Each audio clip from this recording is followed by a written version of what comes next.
Hi, I'm Kat Davidson. I've been doing comedy for 21 years now.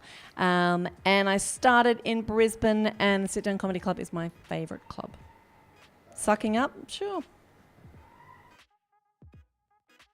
I studied to be an actor, and I've never been very good at remembering lines. And my lecturer told me to do something that truly terrifies me, and that was stand up. And the terror of it and the vulnerability of it made me fall madly in love with it, and I was instantly addicted. Smoking pot. I started comedy when I was 21, so I'd just done terrible retail jobs, but I've done theatre sports since I was 13, I think. So I've kind of always been somewhere on a stage. There's something magical about stepping on stage, regardless of how your day's been, regardless of what else is happening in your life, that just it all fades away for the time that I'm on stage. So selfishly, that's one of my favourite things. But I also love changing someone's day. If you've had a rough one and you can just relax and laugh for a bit, then that makes me really happy. My first gig was the Sit Down Comedy Club. In a different location, but the same club, and I was being graded for it. It was my end of year, like my final assessment to get my drama degree, and so I had my lecturer standing at the back of the room with a clipboard marking, because he did it really obviously just to mess with me, and then I did my first ever open mic in that room. I did!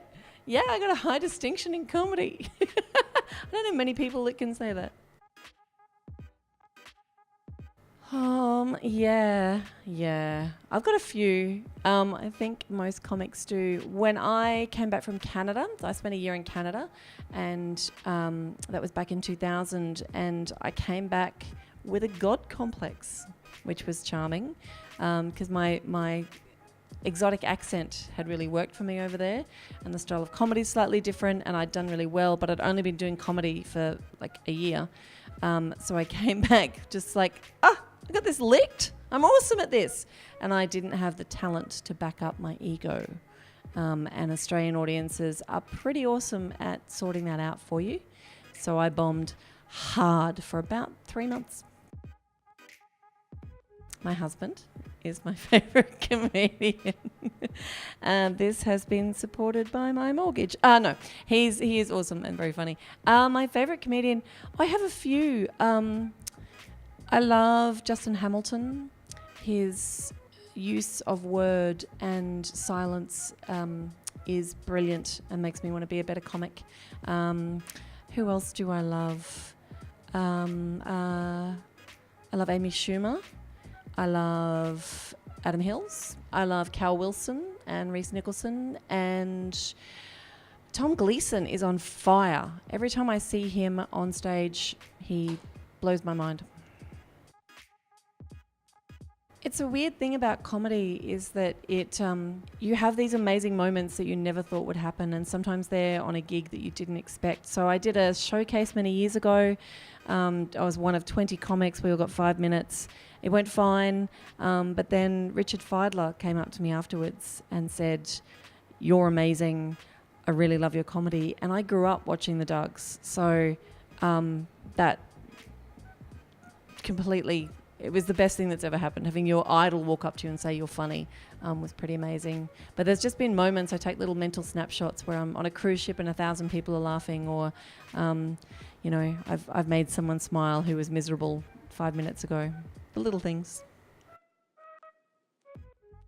I think comedy's gotten smarter, or we've had to get smarter, because audiences they expect more these days, because you have to be mindful of people's backgrounds and what they find funny and what offends them in a way that we didn't really or didn't know to care about 20 years ago. But I'm excited by that. I think it separates people who just know how to talk into a microphone from people that understand comedy and why people laugh. Do I have any advice for people starting out in comedy? time. Go easy on yourself. It won't come straight away. And the thing that will change, that will snap into place and make you start being consistently funny is when you find your voice. You find out that unique thing that is just you, and that will take time. So that would be just keep working it, keep getting up, and it'll come. I've been doing more festival shows lately, and I'm really enjoying the challenge of that. It's very different to club comedy, so I'm enjoying kind of stretching that muscle, and doing a bit more corporate work as well, which is a whole different skill. So I think I've been doing it long enough that I'm keen to stretch. I don't know what that means yet, but I want to find stuff that I don't know how to do and figure it out. Thanks so much for watching and listening. It's been a pleasure hanging out with you for a little while. You can find me on Instagram at Mrs. KD. I'm Radio Kat D on Twitter and Kat Davidson on Facebook. Look me up.